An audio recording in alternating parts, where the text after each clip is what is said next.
Namin si Ma'am guys, no? Ma'am Arlene, ang founder sa Kalawakan sa vlogging, no?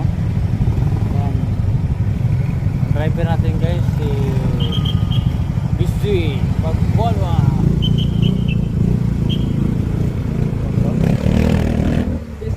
Mabilis mong patakbo si ma'am. Oh, mabilis yan.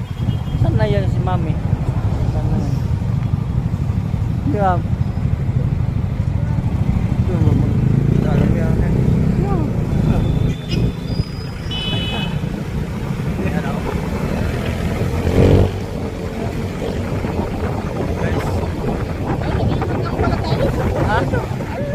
Sa twice. Oh, surprise. Oh. Ikot-ikot lang pala yun. Doon pa lang inaris. Sanay na si Ma'am dito. Yan, bilis mo takos, Ma'am.